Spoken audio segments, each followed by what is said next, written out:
¿Sí se escucha mi audio? Sí, se escucha bien. Ah, bueno, ahorita empezamos ya casi, ¿eh? Ok, profe.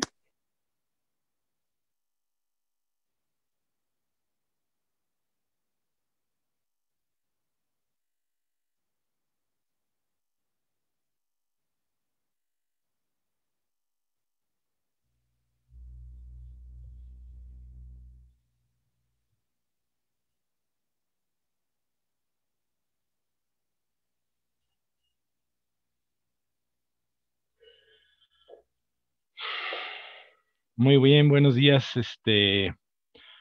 Vamos a iniciar con este seminario que tiene que ver con los requerimientos para legales, ¿verdad? Que se utilizan para poner un consultorio para cumplir con la normatividad de la Secretaría de Salud, etcétera, ¿no? Este,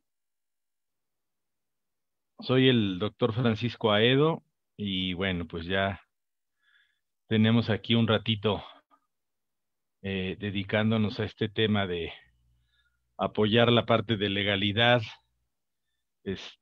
para que toda la gente que se dedica a las terapias integrativas, alternativas, holísticas, etcétera, cumplan adecuadamente con lo que pide la normatividad eh, oficial y de esta manera apoyar al gremio para que se solidifique y bueno, eh, no tenga problemas para poder hacer estas maravillosas terapias que hacemos, ¿no? Entonces, pues vamos a entrar en materia eh, y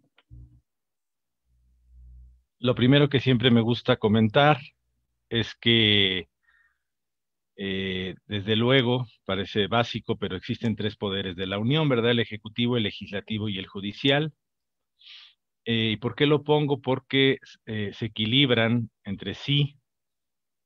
Hay una rama del derecho que se llama derecho administrativo, en donde el Poder Judicial puede, de alguna manera, proteger al gobernado del gobernante, es decir, a nosotros del Ejecutivo, a través de diversos mecanismos, como es el juicio de nulidad, en donde si nosotros no estamos de acuerdo con alguna sanción, alguna multa o alguna cuestión con el Poder Ejecutivo, pues pudiéramos acceder al derecho administrativo y a través del juicio de nulidad defendernos contra el Ejecutivo, ¿no?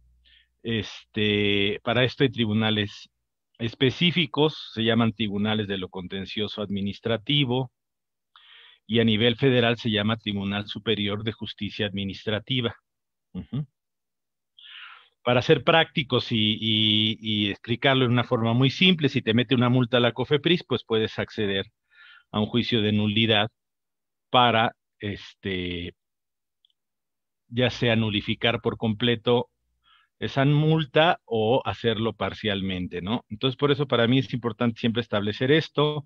Existe el derecho administrativo, así como existe el familiar, el penal, etcétera, ¿no? Y este está especializado en los litigios que se presentan entre el gobernado y el gobernante. En todos sus niveles, porque existen tres niveles de gobierno en el país, que es el federal, el estatal y el municipal. Y cada uno de ellos tiene diferentes atribuciones eh, y diferentes lineamientos que tenemos que cumplir.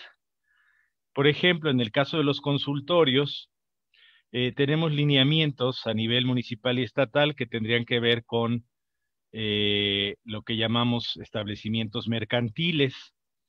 Cada estado y a veces cada municipio tiene ciertos lineamientos particulares. Les puedo platicar del DF, por ejemplo, en donde el reglamento de establecimientos mercantiles eh, solicita que tengas el documento de protección civil, el de seguridad estructural, el, lo que llamamos el uso de suelo, Ajá.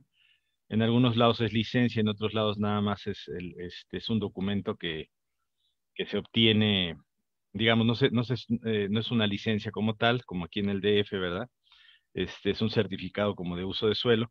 Y cuarto, el darse de alta como establecimiento mercantil en la delegación correspondiente. Estos cuatro documentos cumplirían con el aspecto estatal y municipal en cuanto a un establecimiento mercantil, que en este caso sería un consultorio, ¿no? En otros estados, por ejemplo, en el Estado de México y muy en particular en Toluca, pues francamente es muy complicado, te piden un montoncísimo de documentos y todo. Y en cada lugar es particular, entonces esto es el nivel municipal y estatal. No está dirigida la plática tanto a estos detalles, pero sí me gusta siempre mencionarlos, eh, toda vez que la gente a veces tiene algunas dudas al respecto. Y yo siempre les he comentado que lo primero que tienes que hacer es observar si donde vas a poner tu establecimiento realmente hay un uso de suelo para consultorio. Si no es así, pues vas a empezar a tener problemas, ¿verdad? Con el municipio o con el gobierno del estado y puede ser sujeto, pues no sé, ya sea a corrupción o ya sea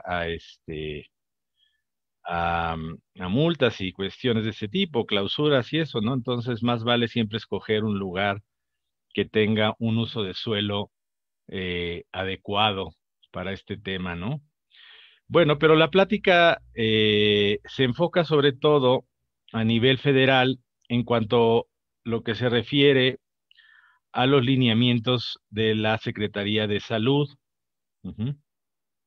Eh, También luego me preguntan si la Secretaría de Salud, si te viene a visitar, te va a pedir algo de Hacienda y algo así. La respuesta siempre es no. Cada institución tiene sus propios mecanismos, ¿no?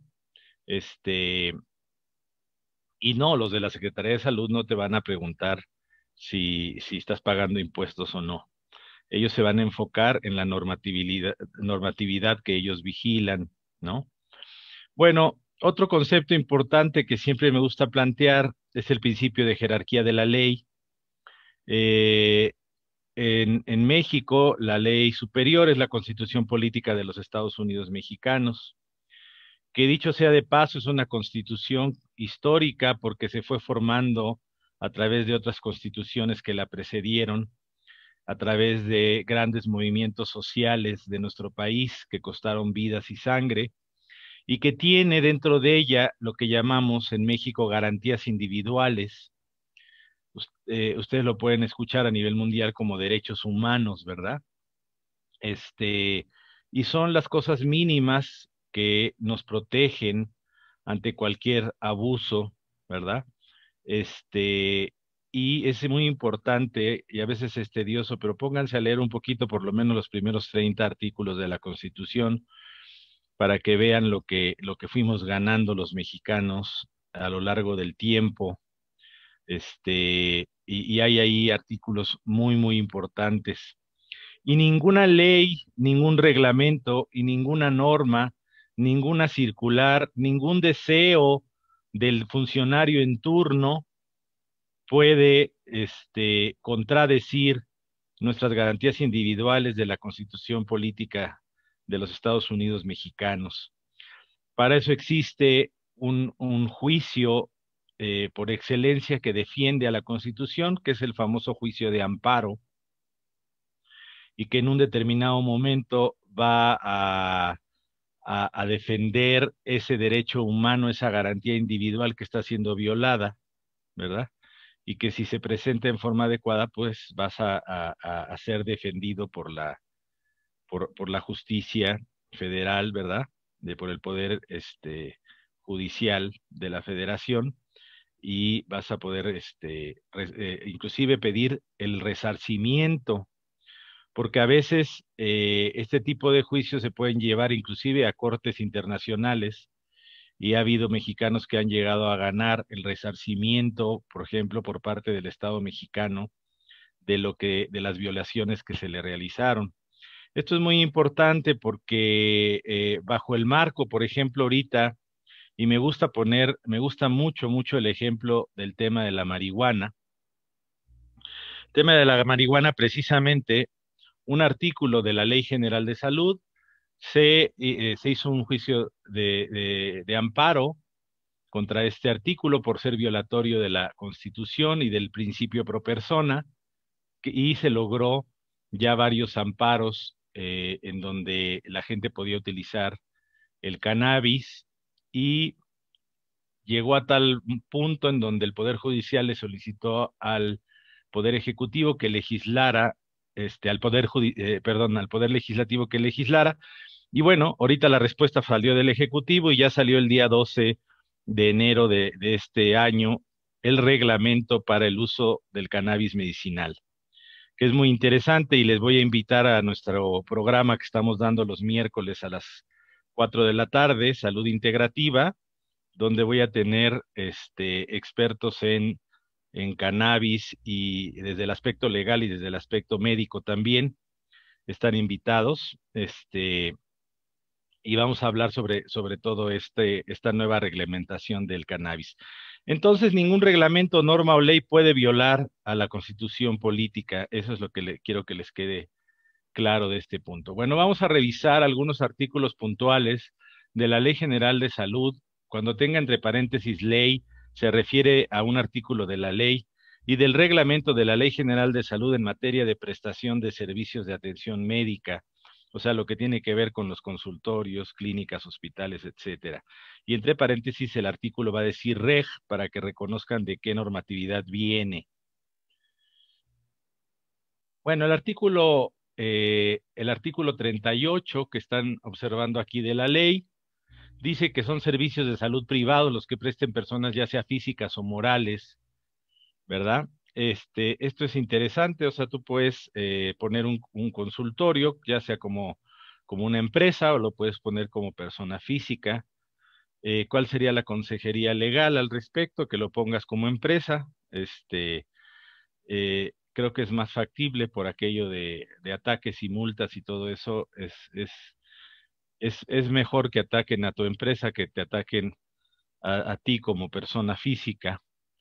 Bueno, el artículo 8 dice cuáles son las actividades que se consideran de atención médica, y son las preventivas, las curativas, ujú, las de rehabilitación y las paliativas. Ujú. Yo preguntaría, no los tengo ahorita enfrente como luego en el aula, pero siempre pregunto, ¿en alguna de estas podría entrar el masaje, por ejemplo? Sí, Este, claro.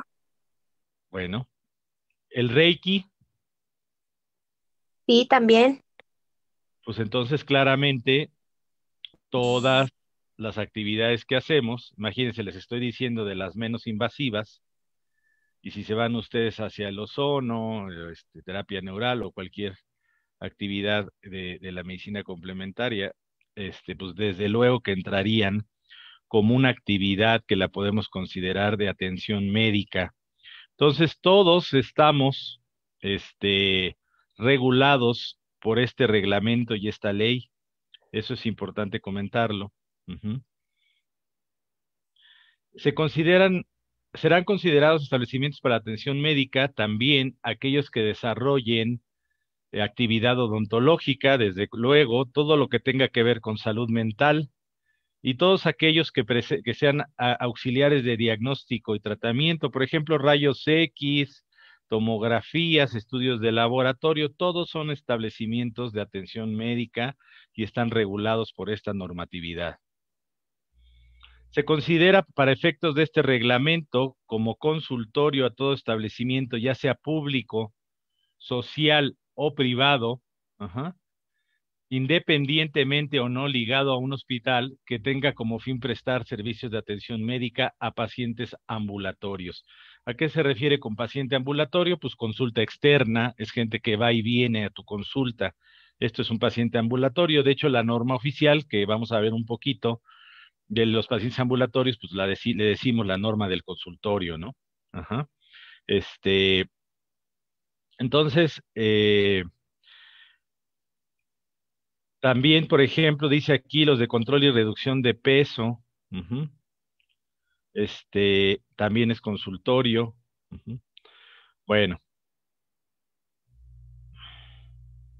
los establecimientos privados pues tendrán también algunas obligaciones como la educación para la salud, la prevención, la planificación familiar, etcétera, y hacer notificaciones oportunas, sobre todo en términos de epidemias y en términos de cuestiones de violencia que tengan que ver con pues lesiones y todo eso, que donde tienes que dar aviso al Ministerio Público de un probable ilícito.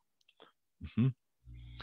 Bueno, para funcionar, la autoridad sanitaria podrá otorgarte licencias, permisos, registros o tarjetas de control sanitario. Ujú. Las autoridades sanitarias serán, las autorizaciones sanitarias serán otorgadas por la Secretaría o los gobiernos de las entidades. Eh, lo que llamamos nosotros licencia sanitaria es un tipo de autorización que va a ser requerida para solamente ciertos tipos de establecimientos. En este artículo 220 del reglamento habla de las unidades móviles. Entonces, si ustedes traen un camioncito que hace papanicolaos, que saca muelas o que da masajes, pues necesita una licencia sanitaria. Y este artículo, grábenselo, apréndanselo, es uno de los fundamentales de la Ley General de Salud, que es el 315, en donde dice cuáles son los establecimientos que requieren autorización sanitaria. Los dedicados a la extracción, análisis, conservación, preparación y suministro de órganos, tejidos y células. Los de trasplantes, los bancos de órganos, tejidos y células, los bancos de sangre y servicios de transfusión. O sea, todos los que tienen que ver con células, tejidos y órganos requieren autorización sanitaria en forma de licencia sanitaria. ¿Sale? Ahorita hablo de la afirmativa ficta, pero antes quiero decirles y quiero que les quede muy grabado que todo lo que no entra en el 315 solamente requiere aviso de funcionamiento. Ujú. Entonces, el aviso de funcionamiento, pues es un formato, ajá, que todos los establecimientos que no requieren autorización sanitaria pueden otorgar, o sea, llenar, entregar en la Secretaría de Salud, en la COFEPRIS, etcétera, para dar aviso de que están funcionando y no requieren pedir autorización sanitaria. Siempre recuerdo y les pongo el caso de una compañera, una alumna ahí de la escuela en Cuernavaca que eh, han de cuenta que ponían nada más sueros y cuestiones así, y estaba el de la ventanilla de la Secretaría de Salud obligándole a sacar cada año licencia sanitaria. Le dije, no, te están engañando, tú no estás haciendo ninguna de las actividades que están en el supuesto del artículo 315, ajá, por lo tanto no requieres licencia sanitaria, ujú, solamente requieres aviso de funcionamiento. ¿Qué es la afirmativa ficta? La afirmativa ficta es una figura legal en donde en las peticiones de carácter administrativo, las solicitudes de ciudadanos, usuarios, etcétera, si no se contestan en el plazo que marca la ley, ajá, manteniendo el comprobante o certificado del acuse de la petición, se entenderá que se da como afirmativa, es decir, si solicitas una licencia sanitaria, por ejemplo, para un establecimiento que hace medicina regenerativa y utiliza células madres, y por eso entonces entra en el supuesto del artículo 315, y no te contesta la autoridad en el tiempo que corresponde al alineamiento legal para ese trámite, no lo sé, ahorita no lo tengo en la cabeza, supongamos 30 días hábiles, se entiende que ya te está otorgando como tal el sí y la licencia sanitaria para eso. Esta es una figura legal interesante que nosotros ocupamos mucho a través a veces de un juicio de nulidad para que se entienda que la autoridad ya te dijo sí, aunque formalmente no te haya dado como tal la licencia sanitaria. Y eso te protege, ¿sale? Eso no implica que no tengas y que no cumplas con los lineamientos para esa solicitud, porque cada solicitud de licencia sanitaria va a tener lineamientos específicos que debes de cumplir y que si te visitan debes de tenerlos, obviamente. ¿Mm?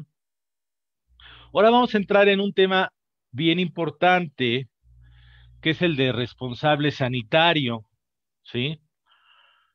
El artículo 18 del reglamento dice que los establecimientos en los que se presten servicios de atención médica deberán contar con un responsable, mismo que deberá de tener título, certificado o diploma que según sea el caso haga constar los conocimientos respectivos en el área que se trate.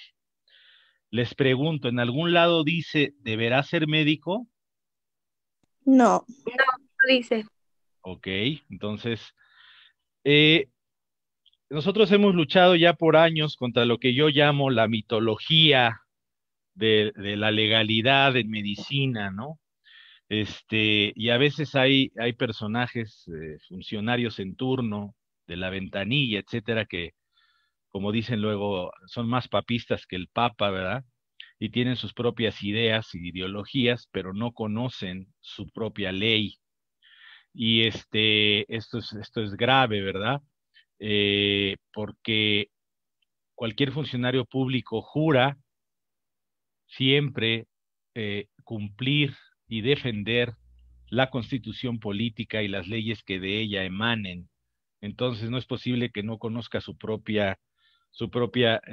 lo que se está dedicando, ¿verdad? En ningún lado dice que solamente los médicos pueden ser responsables sanitarios.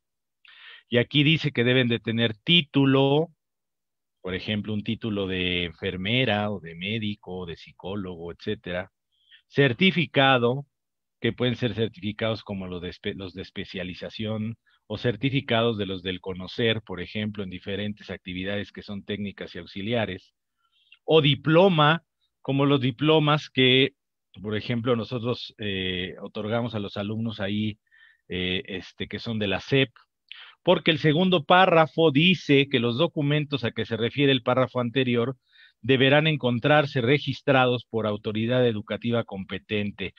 Y me encanta pararme también en este párrafo porque yo sé que en el medio se ha prestado mucho a la corrupción y se otorgan certificación de la Federación Internacional Intergaláctica de Acupunturistas de no sé qué, pero mientras ese curso no esté registrado con autoridad educativa competente y haya pasado los requerimientos que la autoridad exige, pues simplemente no tiene valor legal para poder poner un consultorio, aunque esté muy hermoso el documento.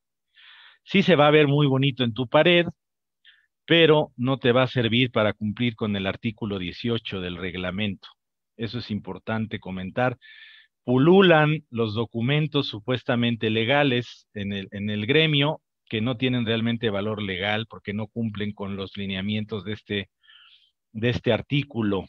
Y lo que es peor, nos hemos encontrado a lo largo de los años documentos inclusive falsificados y que dicen que son firmados por alguna autoridad educativa competente y no es cierto.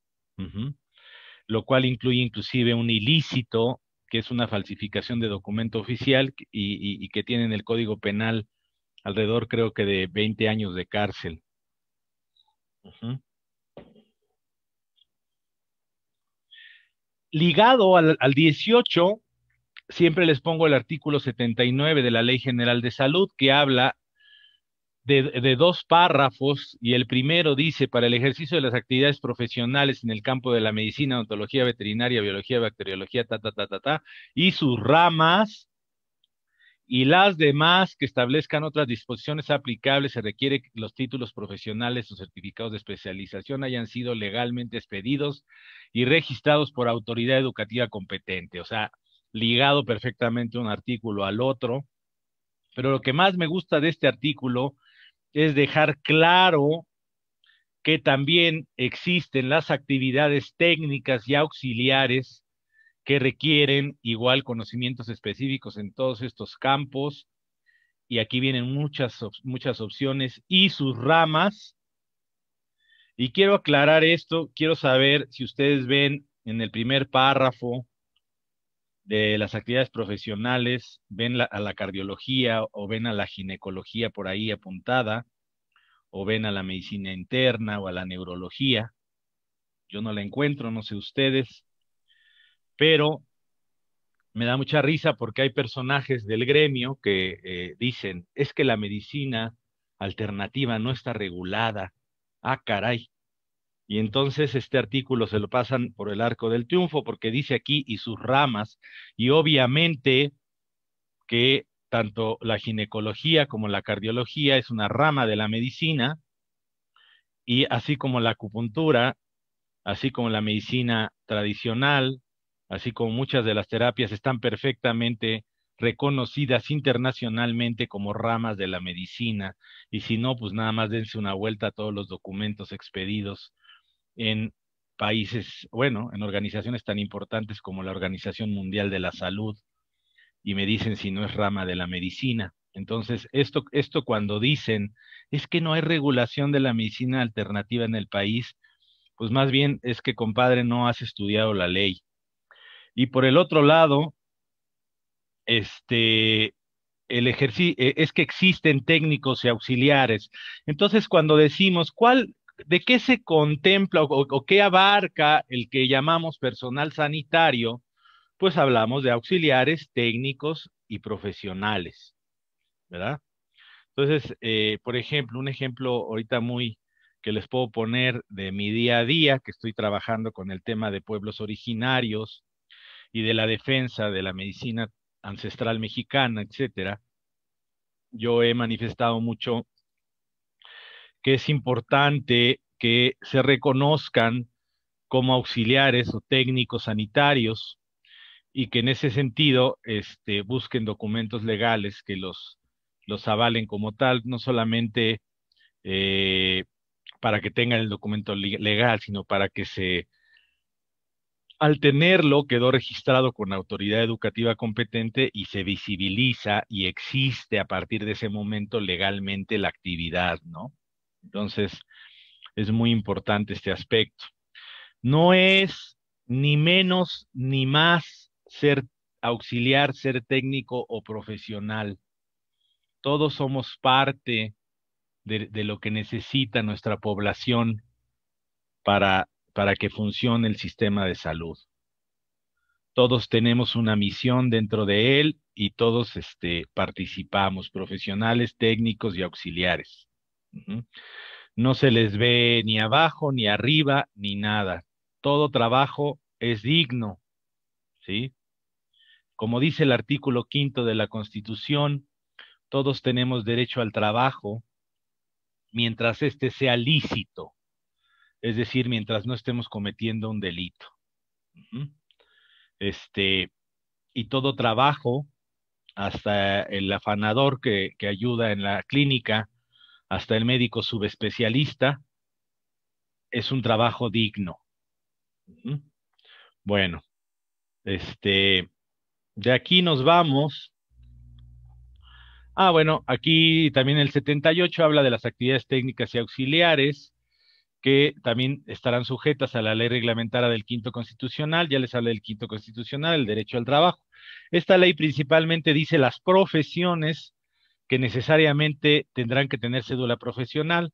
Es decir, si tú te ostentas como ingeniero civil, tienes que tener cédula profesional; si te ostentas como médico también; si te ostentas como arquitecto también.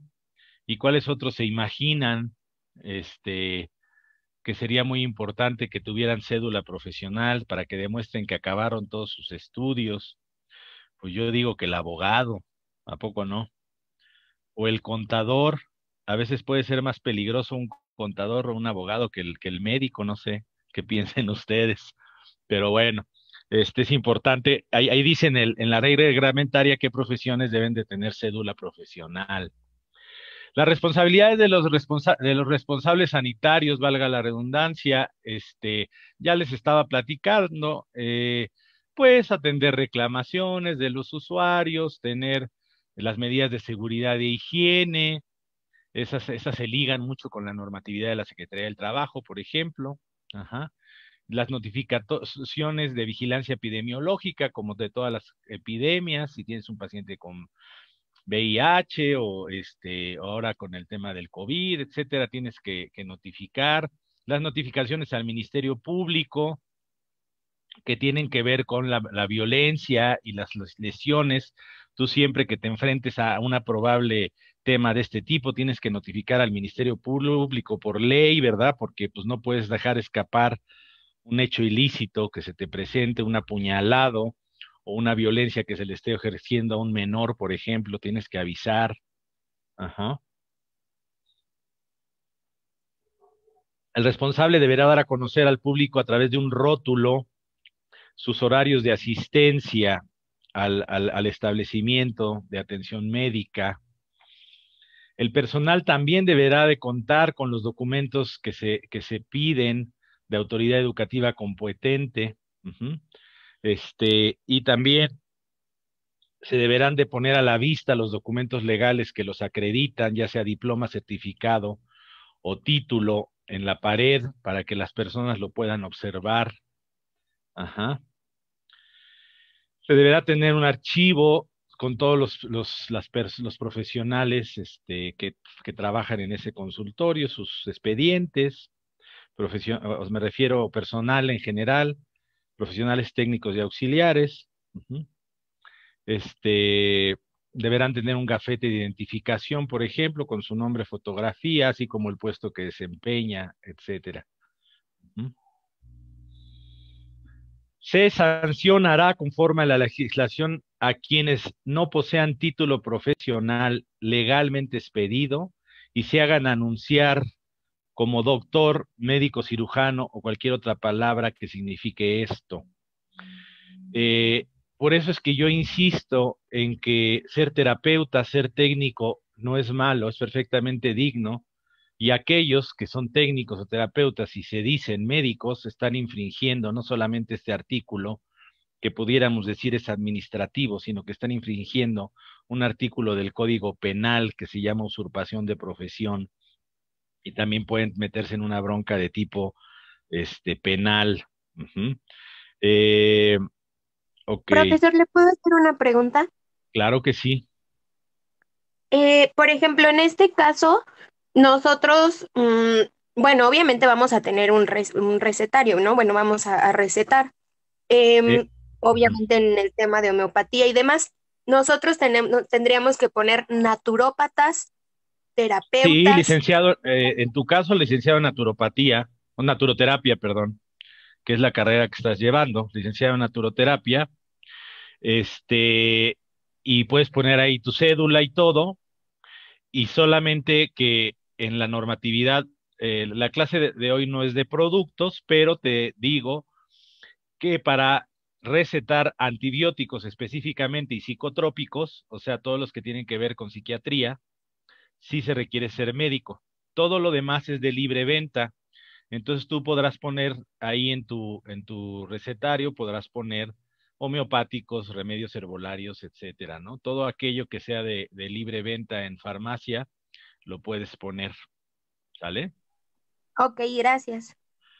Pero además, bueno, a ver si al final les voy a dar una noticia interesante que les puede gustar, este, a todos los que son alumnos de la escuela. Bueno, vamos a seguirle. Ujú. Este, bueno, esto es poner al público sus documentos legales, básicamente, sus papeles, sus diplomas, certificados y todo esto, ¿no?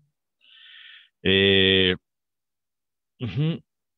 Bueno, el responsable sanitario acuérdense que el expediente clínico es un documento legal y tiene derecho el paciente a poder tener una copia de él, ¿verdad? Ajá. A eso se refiere. Y dicho sea de paso y aprovechando el tema del expediente, nos pasamos, les voy a enseñar una de las normas oficiales que para mí son muy importantes. Yo digo que hay tres normas oficiales fundamentales que debes de estudiar para poner un consultorio, y una es la norma del expediente clínico. Ujú. Entonces, esta norma habla sobre todos los requerimientos que debe tener un expediente clínico, todas las áreas del expediente clínico, y el expediente clínico es un documento legal que, de hecho, si te visita la autoridad sanitaria, te va a pedir que le enseñes todos tus expedientes clínicos, que estén debidamente llenados y firmados por la persona que realizó la, el llenado del expediente clínico. Entonces, esta es una de las tres normas fundamentales que ustedes deben de estudiar y deben de ejecutar adecuadamente cuando tienen un consultorio, ¿vale? Disculpe, ¿esos materiales nos lo podría compartir? Claro que sí, nada más que yo no sé cómo compartir aquí, creo que archivos por el Zoom no se puede, pero con todo gusto, Por con WhatsApp podría ser. mi correo o por mi WhatsApp o lo que sea, yo les puedo mandar, aquí los tengo en la computadora, con todo gusto. Y además son súper fáciles de hallar porque si tú los ves, este, este es el del consultorio, ahorita todavía no hablo de esa. Si ustedes ven, si le ponen así tal cual, norma oficial, tal, del expediente clínico, les aparece en FA, ahí en PDF o en Word en el Google. De todas maneras, con todo gusto, para quien quiere le paso esas normas y otras más especializadas, porque hay normas para el manejo de obesidad, de hipertensión, del embarazo, de muchas cosas, ¿no? Bueno, vamos a seguir con la presentación. Perdón, una pregunta. ¿Este tipo de Adelante. documentos lo podemos solicitar a través del personal administrativo en la escuela en la que estamos, en la sucursal? Sí, pero no lo tienen a mano. Ok, Me lo puedes entonces, pedir a mí si quieres, con todo gusto por el WhatsApp y todo. Ahorita al final pongo mis datos ok, de redes sociales y todo para que con todo gusto te mande alguno de estos documentos, ¿sale? perfecto, muchas gracias. Sí.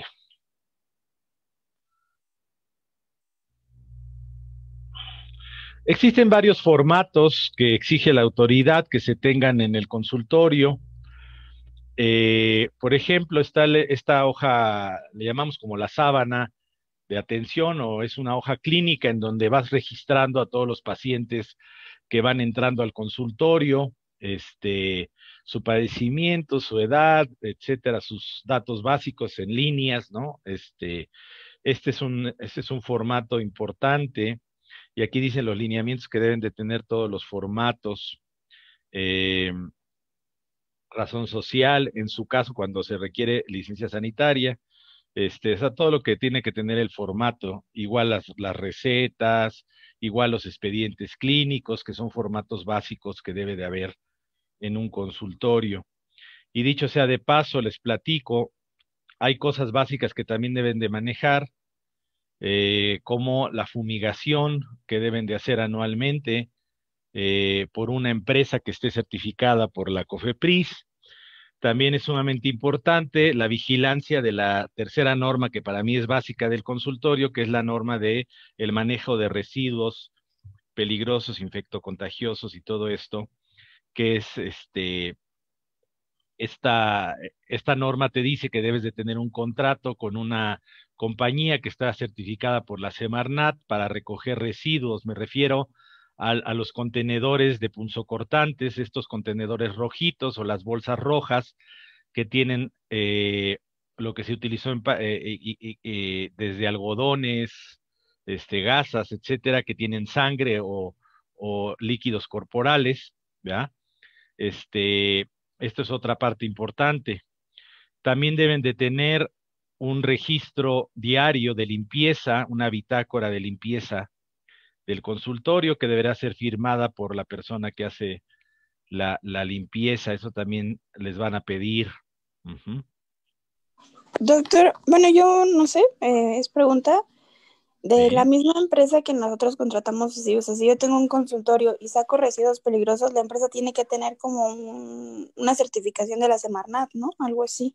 Sí, de la Semarnat, ahí dice, en la norma oficial del manejo de este tipo de residuos, dice que deben de estar registrados en la Semarnat. Es importante porque, por ejemplo, a quien me hacía la fumigación hace tiempo, no estaba registrado en la COFEPRIS y es ahora, tiene que ser así. La persona que ahora nos hace la fumigación tiene su certificado de la COFEPRIS y te lo anexa con cada fumigación que te hace. Igual forma, el que maneja los residuos tiene que estar registrado en la Semarnat. Ajá, ¿ok? Ah, ok. Esto es importante. Eh, Les platicaba sobre el tema de las normas y que las normas no pueden violar los reglamentos y no pueden violar la Constitución, desde luego.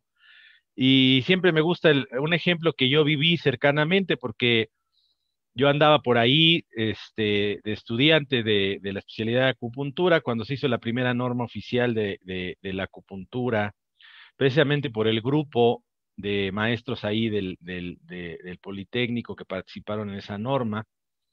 Y la primera versión de la norma a todas luces del 98 era violatoria de varios de los artículos superiores, hablando del tema de la jerarquía de la ley que ya les planteé, este, porque solamente los médicos con especialidad en acupuntura podían ejercerla.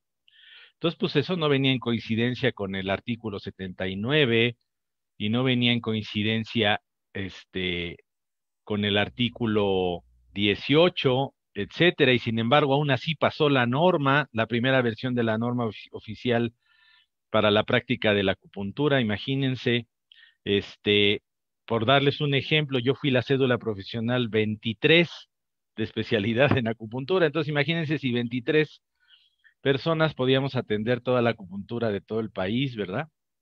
Pues no. ¿Qué pasó? Pues que los grupos precisamente de técnicos se inconformaron, dio lugar a una norma, creo que en el 2008, perdón, en el 2012, que es esta, que ya se contemplan a los licenciados, a los técnicos, etcétera, y salió recientemente en el 2018 una nueva norma. Ya, ahora sí, mucho más en consonancia con la jerarquía de la ley y con las normas superiores de las que hemos estado hablando. Y se los platico por este mismo tema de esta insistencia de algunos grupos de que haya normas oficiales de cada terapéutica, lo cual se me hace francamente hasta peligroso a veces, porque normalmente las normas, como el ejemplo que les estoy dando, siempre salen beneficiando a un grupo en particular, son hegemónicas por naturaleza. Muchas de ellas, no puedo decir que todas, obviamente, pero recuerdo muchísimo cuando mi hermana, que es nutrióloga, estaba en el colegio de nutriólogos de México y andaban haciendo la norma oficial de la obesidad. ¿Y qué creen? Resulta que no habían invitado a las discusiones a las nutriólogas. Se querían llevar todo el pastel los endocrinólogos, ¿sí? Y bueno, pues se movieron y entraron a la discusión. Imagínense una nutrióloga que no puede atender obesidad, ¿verdad? Bueno, son ejemplos de cosas que pasan, ¿verdad? Bueno, es muy diferente un establecimiento de comercialización de productos y un establecimiento de servicios de atención médica. Eh, Quiero que entiendan que no pueden estar mezclados en el mismo espacio físico. Por eso ustedes ven estas farmacias en donde tienen una puerta para entrar al consultorio y un área para la farmacia, porque son de naturaleza diferente y son regulados por reglamentos diferentes. Los que comercializan productos, pues está el reglamento de insumos y hay otros reglamentos por ahí que tienen que ver con la comercialización de productos. Y nosotros lo que estamos revisando el día de hoy es el tema de servicios de atención médica. Entonces, en el caso de productos, se deberán de dar de alta ante la autoridad sanitaria, pues de acuerdo al tipo de establecimiento. El artículo 257 de la Ley General de Salud vienen los tipos de establecimientos que tienen que ver con productos, que van desde fábricas, laboratorios, hasta farmacias, boticas, droguerías, etcétera. Entonces, cada uno va a tener lineamientos específicos para poder funcionar como tal y debe de manejarse por separado del servicio de atención médica. Yo sé perfectamente que en la práctica real algunos de nosotros vendemos producto ahí en el mismo lugar. Eso no es correcto, eso no está bien, debes de separar el área clínica.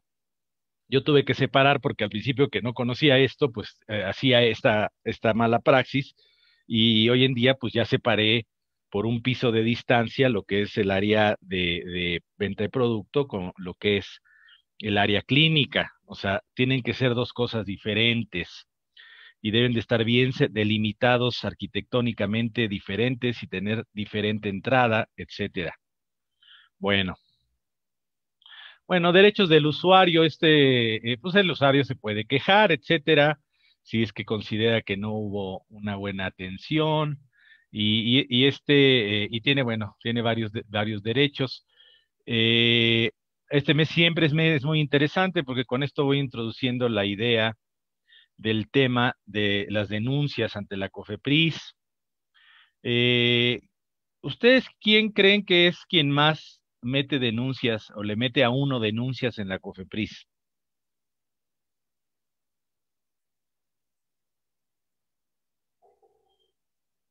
¿No se les ocurre? ¿Ustedes creen que es el usuario o creen que es la Sí, competencia? La competencia. también el usuario, ¿no? Sí, Bueno, claro, los dos, pero en mi experiencia de 20 años en esto, la a mí, mayoría de las veces La competencia, ¿no? que me ha caído alguna supervisión es la competencia, ¿no? Es muy triste, pero a lo largo de la vida he aprendido que un gran motivador del ser humano y del mexicano es la envidia, ¿no? Entonces, desde mi primer visita de la COFEPRIS, en esos momentos, eh, pues me enteré de que era precisamente una competencia que ni siquiera era de la Ciudad de México, una competencia de Monterrey que me aventó la visita de la COFEPRIS, ¿verdad? Y así ha pasado, ¿no? Recientemente, nos revisaron por parte del INVEA si estábamos cumpliendo con los lineamientos de sana distancia, limpieza y todo eso. Y llegó la persona y nos revisó y nos dijo que estábamos bien, que estábamos cumpliendo bien y hasta hizo el comentario de, no, pues es que luego pasa que hay gente, la competencia luego nos manda y nos hace perder el tiempo, ¿no? Porque quieren fregarse al otro, ¿no? Bueno, así pasa.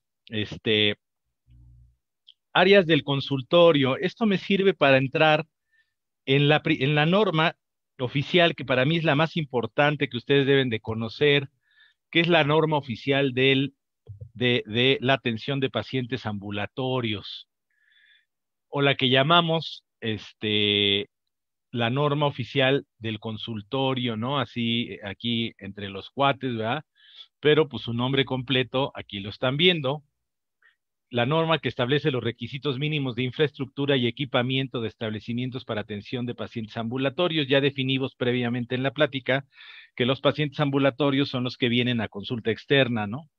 Entonces, esta norma la tienen que estudiar porque tiene muchísimos detalles muy interesantes. Me voy a ir hasta los apéndices, porque en mi opinión se van al exceso, porque inclusive te ponen, bueno, aquí están los apéndices, el mobiliario básico que debes de tener. Asiento para el médico, el paciente, sistema de guarda de expedientes, banqueta de altura o similar, mesa de exploración. Fíjense, mesa de exploración con aditamento para pierneras. No van a creer, pero cuando me visitó una vez la COFEPRIS me pidió las pierneras y le dije, oye, es que yo no hago ginecología, no importa, la norma dice que tienes que tener mesa de exploración con pierneras. Ah, caray.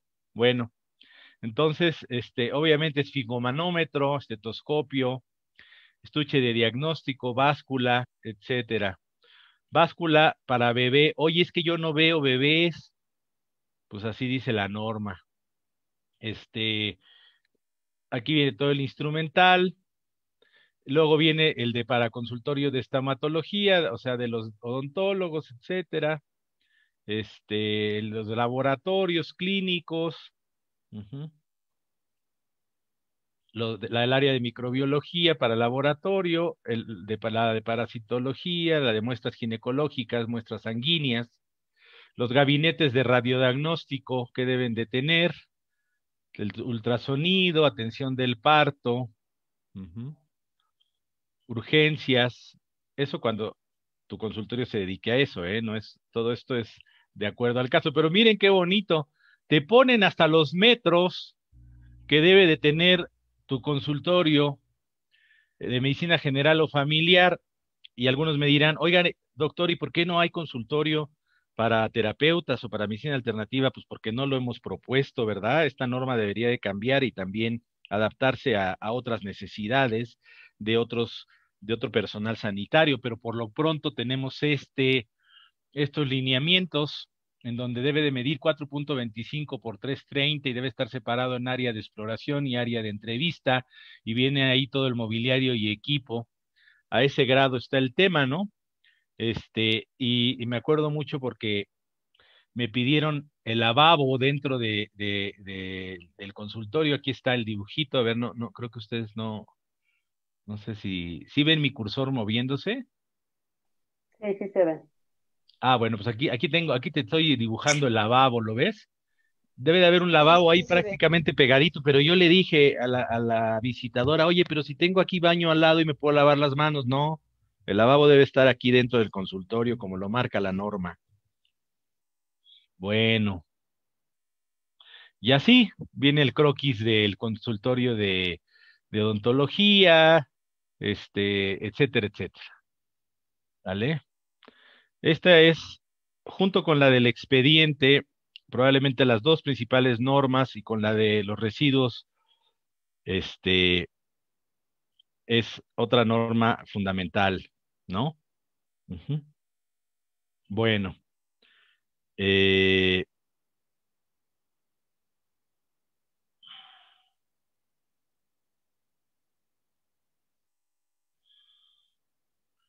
vamos a seguirle. Bueno, ya hablamos del equipo, las recetas, qué características debe de tener. Por aquí Itzel levantó la mano. Adelante, Itzel, ¿qué quieres preguntar?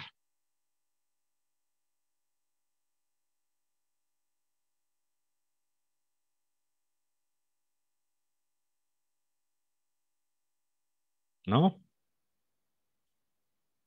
Es que aquí tiene una manita levantada. Bueno, pensé que iba a preguntar algo. Este, eh, ok. Las recetas, ¿cómo se deben de expedir? Yo siempre les he dicho, si ustedes no tienen, no son médicos y todo eso, también pueden hacer su blog de recomendaciones y perfectamente poner sus recomendaciones, etcétera. Eh, pero la normatividad en salud, pues, para antibióticos y estupefacientes, psicotrópicos, pues solamente se requiere ser médico. Ahora sí, entramos al tema de las visitas de la COFEPRIS. La vigilancia sanitaria corresponde a la Secretaría y a los gobiernos de las entidades en el ámbito de sus respectivas competencias, la vigilancia del cumplimiento de este reglamento y demás disposiciones que se emitan con base en el mismo, ¿verdad?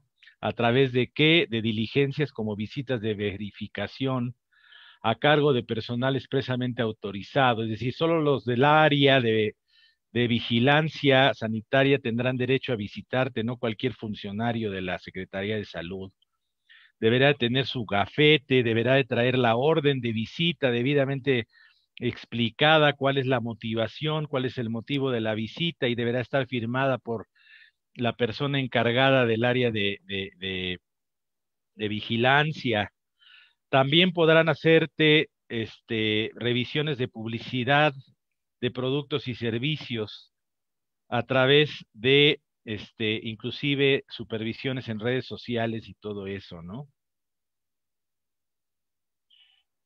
Y este artículo, que es otro de los que les digo, que para mí, en mi opinión, y de algunos otros abogados, es violatorio del 16 constitucional, porque los verificadores en el ejercicio de sus funciones tendrán libre acceso a los edificios, establecimientos comerciales, industriales, de servicio y en general a todo lugar.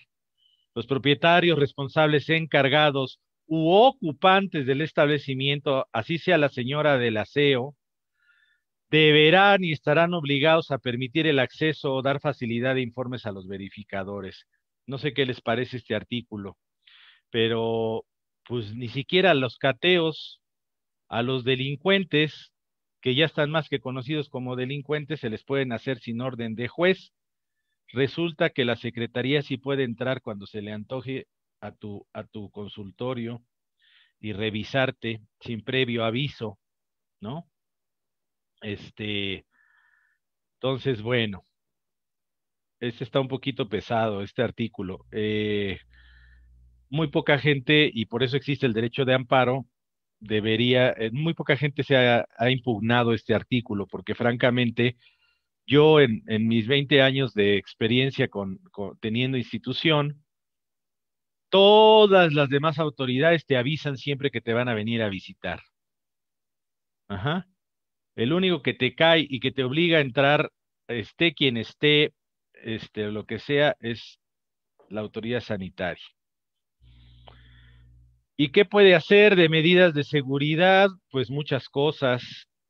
Te puede hacer aislamiento, cuarentena, observación de personal, vacunación, destrucción o control de insectos, suspensión de trabajos o actividades, aseguramiento y destrucción de objetos, productos o sustancias, desocupación o desalojo, prohibición de actos de uso, y este último que francamente no es correcto porque dice los demás de índole sanitaria que determine la autoridad. Perdónenme, pero el derecho mexicano es positivo, es decir, es a la letra. No puede haber una cosa que esté abierta como este artículo, que lo que se le antoje a la autoridad sanitaria, eso no es posible. ¿Cómo te puede sancionar? Te puede poner multa, clausura temporal o definitiva, parcial o total, y arresto hasta por 36 horas. Bueno, en la práctica, en mi experiencia práctica, pues realmente el tercer caso, que es el del arresto, pues es muy poco práctico porque nunca se aplica, ¿no? Tendría que la autoridad hacer todo un dictamen interno administrativo, de ahí mandárselo al Ministerio Público y el Ministerio Público aventarse toda la chamba de arrestarte solamente por 36 horas. Lo cual, francamente, pues, si ni siquiera tienen tiempo para ver asuntos que realmente tienen importancia, como de delincuentes, pues ustedes imagínense si esto va a proceder y si se utiliza esta parte. Nunca lo he visto. Ujú. ¿Qué causará clausura definitiva? Ajá. Cuando se utilicen procedimientos proscritos por la legislación. ¿Qué puede ser proscrito? Pues ¿se acuerdan cuando hacían estas, eh, trepanotomías, ¿no? Estos que te picaban aquí para picarte la corteza frontal y los dejaban medio idiotas. Hay una película famosísima de Jack Nicholson, ¿no? Que ahorita se me olvida el nombre, que en el psiquiátrico les hacían eso, ¿no? O no sé, aventarte una cesárea en un consultorio o algo que definitivamente esté, este, eh, totalmente inadecuado, ¿verdad? Eh, Cuando un establecimiento que requiere licencia sanitaria, es decir, que entra dentro del artículo que ya vimos 315, ajá, requiere licencia y no la tiene, será, ¿cómo se llama? Lo podrán clausurar. ¿Mm? Cuando el peligro para la salud de las personas se origine por la violación reiterada de los preceptos de este reglamento y la persona esté en rebeldía, cuando después de reapertura, las actividades que sean peligrosas se sigan haciendo, cuando haya peligrosidad de las actividades que se hacen, ujú. Cuando el establecimiento venda estupefacientes, o sea, y no tenga permiso, ¿verdad? O venda drogas y no tenga permiso, obviamente. Ujú. Y aquí está el tema de la sanción penal. A la persona que interfiera o se oponga al ejercicio de las funciones de la autoridad, a la persona que en rebeldía se niega a cumplir los requerimientos y disposiciones de la autoridad, solo se procederá a esta sanción si previamente se dictó cualquier otra de las sanciones a que se refiere este capítulo. Impuesto el arresto, se comunicará la resolución a la autoridad correspondiente para que la ejecute, o sea, al Ministerio Público. Imagínense, se van a aventar toda la chamba para arrestarte 36 horas, ¿no? Y, y además, que quede claro, que quede clarísimo, la autoridad sanitaria no te puede detener. Ujú. Solamente los policías y los agentes del Ministerio Público te pueden detener. Entonces, pues este artículo a veces en la práctica diaria es impráctico. Bueno, tenemos un área de servicios legales con el Copalmech para aquellos interesados en que se les ayude desde sus trámites de ¿cómo se llama? De aviso de funcionamiento, licencias sanitarias, para defensa cuando haya multas y todo eso.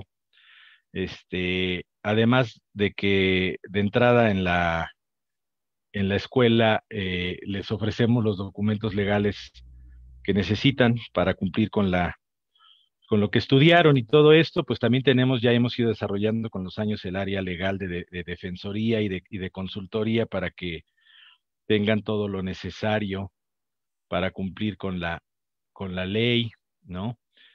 No sé si tengan alguna pregunta, algún comentario que hacer, este,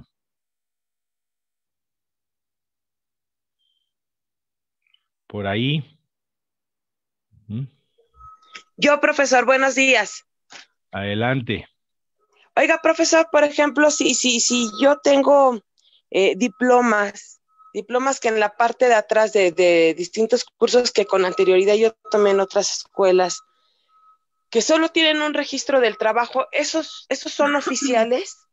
Porque sí tengo esa duda, o sea, tiene un registro para la Secretaría del Trabajo, mas no sé si esos sean válidos para ponerlos en el consultorio y ante una autoridad. Este es un tema de discusión importante porque realmente la normatividad en salud, y de hecho le pregunté hace poquito por el IFAI a la Secretaría de Salud acerca de esto, de este tema, definitivamente toda la normatividad habla de que es autoridad educativa competente la que debe tener registrado los documentos legales. Entonces, la autoridad del trabajo, la Secretaría del Trabajo no es autoridad educativa competente, es autoridad del trabajo. Entonces, digo, yo por años he sido capacitador externo, o yo no, sino la escuela, ¿verdad?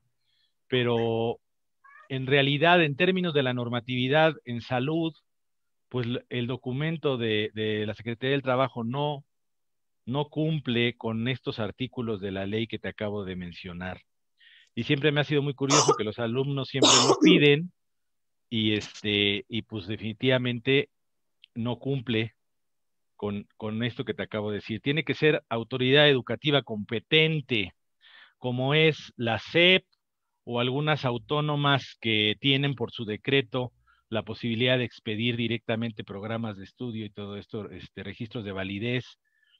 Por ejemplo, te voy a enseñar algunos de los documentos que nosotros manejamos. Déjame ver por acá. Por ejemplo, tenemos estos documentos de la Universidad Autónoma del Estado de Morelos a través del Consejo de Salud Popular, del cual pertenece la escuela. Aquí tienes un número de registro, la constancia. Tenemos diplomas de la SEP que tienen registro de validez oficial. Ajá. Tenemos algunos del CECATI que tienen inclusive ahí su código QR. Todos estos son documentos que están registrados con autoridad educativa competente y que cumplen perfectamente con los lineamientos de la normatividad. Esa es la respuesta.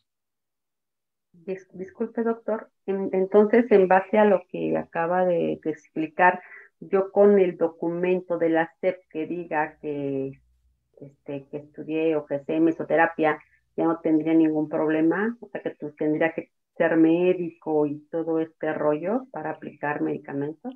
Es lo que traté de enseñar el día de hoy. El artículo 18 dice que responsable sanitario será todo aquel que tenga título, certificado o diploma expedido, digo, registrado por autoridad educativa competente. Lo dice claramente el Perfecto. artículo 18 del reglamento.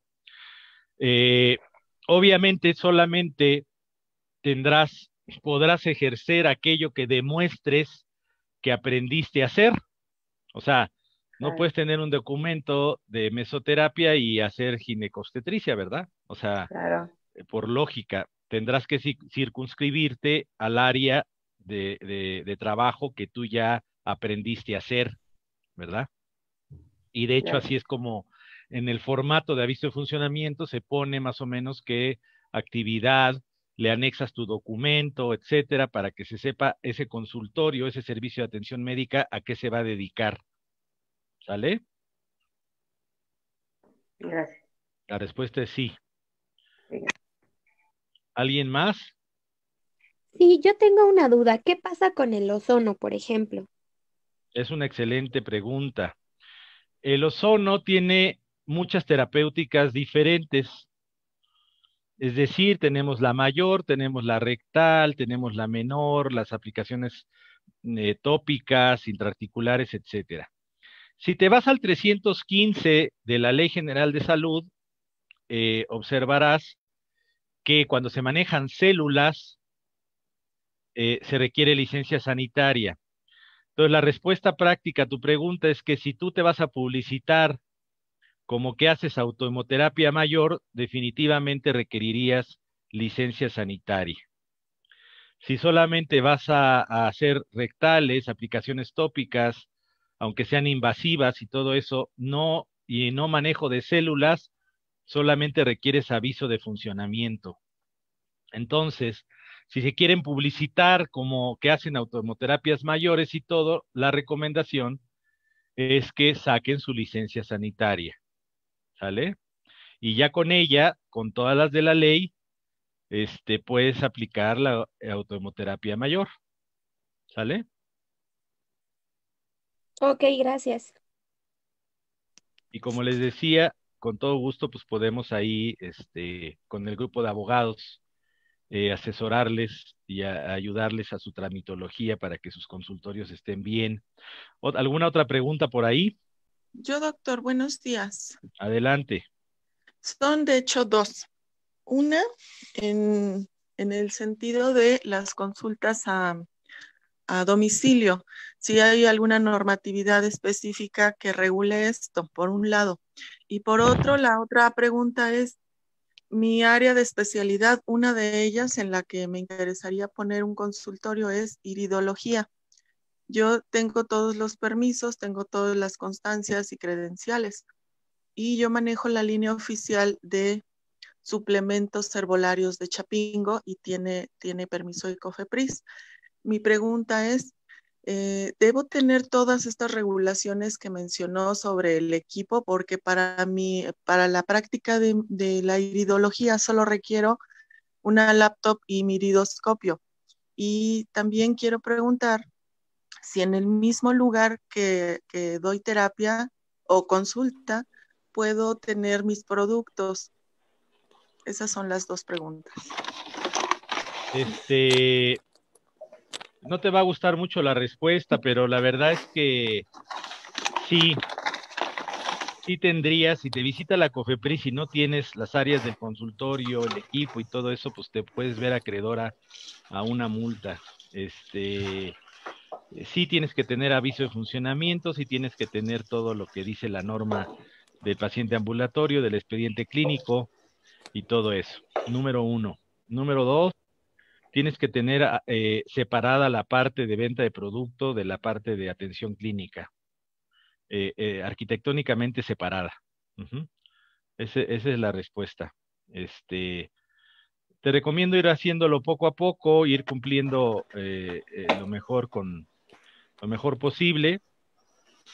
Y sí, claro que puedes practicar ideología y todo con todas las de la ley, qué padre que tengas los documentos y todo, pero esta es la normatividad que hay actualmente, no existe una norma oficial de pacientes ambulatorios de medicina alternativa ni nada de eso, tendríamos que buscar promoverla, a ver si en este sexenio o algo así, pero de momento esta es la que tenemos que cumplir. Es decir, que tengo que ir ahorrando para comprar mi cama de exploración, mi báscula, etcétera, etcétera, etcétera. Y con piernera, no se te olvide. Ok, ok, ¿Eh? gracias. Gracias. Órale, pues. ¿Alguien más? Sí, maestro, yo, Bárbara. Sí, adelante, Bárbara. Tengo una duda. Ahí, por ejemplo, ya ve que siempre dicen que debe de quedar, aunque sea un consultorio de medicina alternativa, debe de quedar como un médico responsable. Con No, todo lo que en ningún lado dice eso. Acuérdate que en el 18 te dije, el responsable sanitario deberá de tener título, certificado o diploma. Sí, pero yo se lo comento porque yo sí fui, bueno, yo soy de acá de Santiago Tianguistenco, a mí me compete Tenango, y efectivamente primero estudié cosmiatría y tengo efectivamente todos los papeles, y fui y me dijeron que no, pero obvio, la verdad no estaba empapada en todos estos artículos, y esto tendrá como año y medio. Entonces me dijeron que no, que hasta que yo tuviera un médico responsable. Pasó el tiempo y la verdad, cuando me di de alta con todo lo que usted dice, te pide el permiso del ayuntamiento y vi un contador para que me asesorara, lo pusimos como tienda naturista. Entonces, efectivamente, pues sí tengo el área, no así separada total como usted lo comenta, pero al inicio, pues está, digamos, el producto, pero no tengo venta, así, bueno, ahí sí sale que es tienda naturista, ¿no? Pero anteriormente, pues yo no tenía venta de producto. Entonces, después, pues ahora sí que un conocido de esa área me recomendó que lo dejara así para que no me estuvieran molestando, y ya pasas una puertita y ya tengo el consultorio. Entonces, no sé si estoy bien o estoy mal, o así lo Bárbara, dejo. Sí. los funcionarios en turno, perdóname, y con todo respeto para aquellos funcionarios que sí conocen la ley, se basan en sus creencias personales, no en los Ajá. lineamientos legales, y además existe, como les puse al principio de la presentación, una jerarquía de la ley. La ley federal está sobre la ley de los estados, etcétera, y mi recomendación es que no te hubieras ido. En el caso de tu municipio, lo único que tienes que poner es el establecimiento mercantil, es decir, eso no te quita que tú hagas tu aviso de funcionamiento ante la autoridad federal de que estás funcionando como consultorio y que demuestres tus papeles que te avalan. Este, Esa podría ser una de las estrategias para que tú estés legalmente bien, porque si te cae la autoridad federal y no tienes el aviso de funcionamiento mínimo y estás dando consultas, sí puedes ser acreedora a alguna multa importante. Ujú. Ok, gracias, maestro. Sale. ¿Alguien más? Yo, profesor, yo Sí. tengo una pregunta.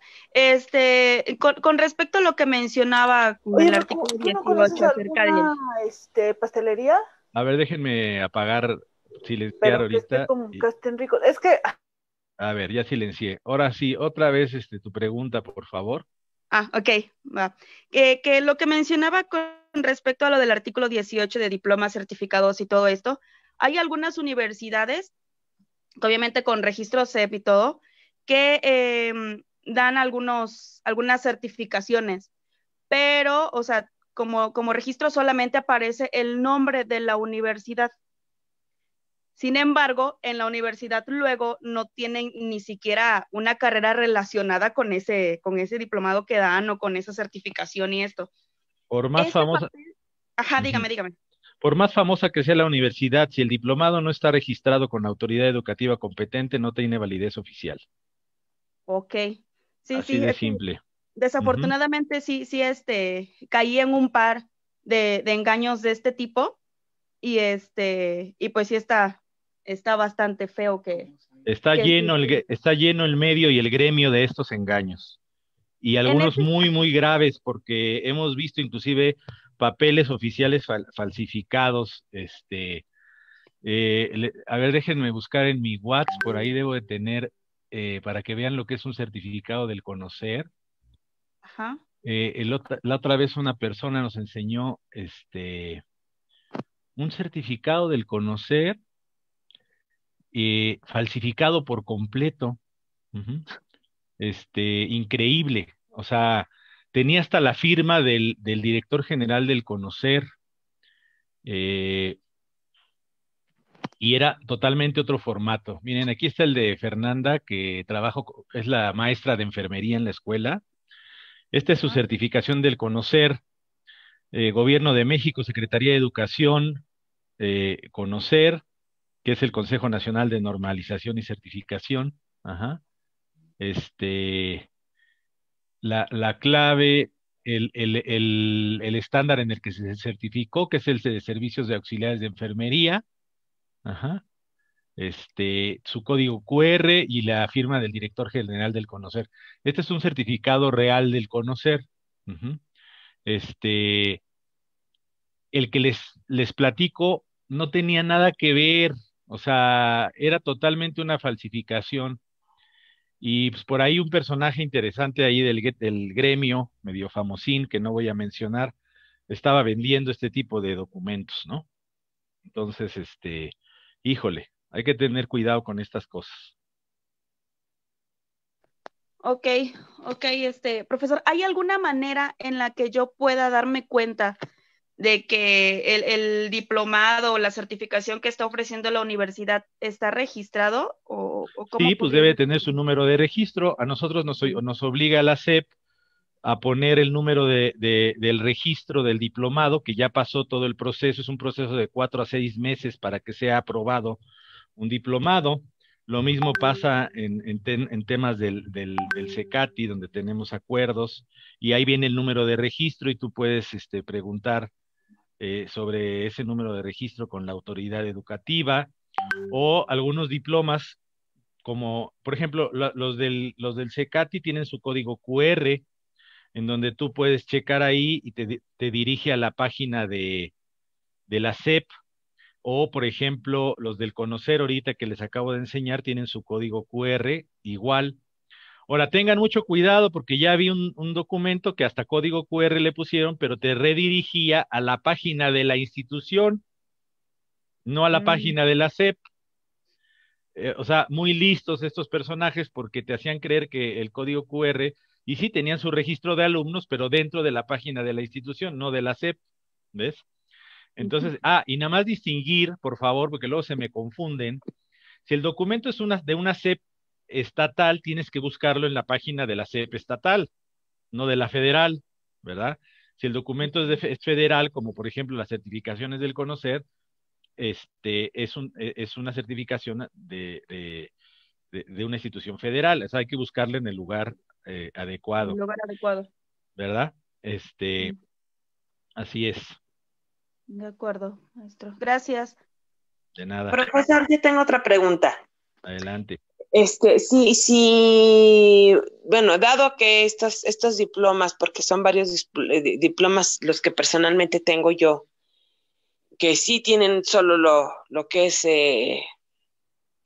número de registro para la Secretaría del Trabajo, para que yo pueda seguir trabajando, entonces debo de tomar nuevamente esos diplomados o cursos o talleres, por ejemplo, Pues, aquí, pues aquí, aquí, aquí en la institución con usted para que sean válidos mis diplomas, pueda yo seguir mira, trabajando. lo que tendríamos que hacer es, quizá algún examen, no sé, tendríamos que ver tus diplomas, a ver si cuentan con las horas, etcétera, y ver de qué manera se puede tomar en cuenta eso y facilitar, con algún tipo de regulación o lo que sea. No sé, si le faltan horas, tienes que tomar algunas horas, hacer algún examen, alguna cosa para que puedas acceder ahí a los documentos que tenemos. Sería cosa de ver cada caso en particular. ¿Tú eres alumna de la escuela? Sí, yo soy Alma, profesor. Ah, pues tráemelos y los Ok, vemos. ¿no? Sí, sí, profesor, claro que Y sí. para los que estén viendo a través del Facebook y todo eso, aquí están mis redes sociales. Con todo gusto pueden hacerme alguna consulta o lo que sea, o enseñarme sus documentos para darles la opinión acerca de la validez legal de los mismos. Les pongo en el chat mi teléfono, este, mándenme un WhatsApp, porque normalmente si no tengo registrada a la persona, luego no contesto. Entonces mándenme un WhatsApp y ya vamos platicando, por favor. No sé si tengan alguna otra pregunta. Buenos días otra vez. Es un comentario, ¿puedo? Adelante. Gracias. Es acerca de la Secretaría del Trabajo. Tal vez sirva como referencia. Yo soy también agente capacitador externo de la Secretaría desde hace muchos años, pero la Secretaría solamente es la que dirige o la que canaliza y coordina los cursos de capacitación dirigidos a empresas, porque se sabe que las empresas tienen la obligación de De darle capacitar. capacitación a sus trabajadores al menos una vez al año y Es lo hacen correcto. a través de la Secretaría. Es correcto. Entonces, los cursos registrados en la Secretaría del Trabajo son los únicos que ellos canalizan, toda vez que fueron avalados por ellos. Así es. Si hay algún documento expedido y que tiene la clave de la Secretaría del Trabajo, ese solamente tiene valor curricular, es decir, se puede presentar en un currículum porque se puede proponer la evidencia, pero no sirve propiamente para trabajar de manera comercial o común o bajo esta normatividad, porque solamente son bajo la regulación de la Secretaría y son los únicos que pueden canalizar dicha capacitación. Hasta donde yo entiendo, eso es lo que se ha hecho y de hecho yo he participado en capacitación a trabajadores y se me paga tanto a mí ese curso como a los trabajadores por recibir la capacitación. Entonces, como referencia a quien preguntaba, ¿no? Maravilloso comentario, que no se diga más. Lo explicaste perfectamente. ¿Alguien más?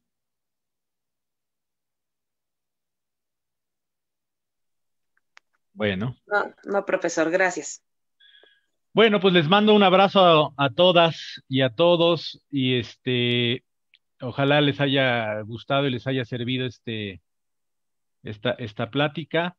Y bueno, pues nos vemos en el siguiente seminario. Les recuerdo, por favor, aquellos interesados, empezamos la semana pasada con nuestro programa de televisión en línea, los miércoles a las 4 de la tarde. Estuvimos platicando sobre temas interesantes de medicina tradicional y todo eso. Este miércoles que viene vamos a hablar sobre el tema del cannabis, la parte tanto médica como la parte legal, en este contexto del nuevo reglamento para el manejo del cannabis medicinal. Entonces están todos invitados ahí en la página, ya sea del Facebook mía o en la página de la escuela. Vamos a estar transmitiendo nuestro programa del siguiente miércoles. Están todas invitadas y todos. Y bueno, les deseo un excelente fin de semana, que estén muy bien y les agradezco su compañía en este seminario del día de hoy. Que estén Gracias muy a bien. usted, maestro. Gracias. Gracias, maestro. Gracias, doctor. Buenos días. Igual feliz fin de semana. Muchas gracias, profesor.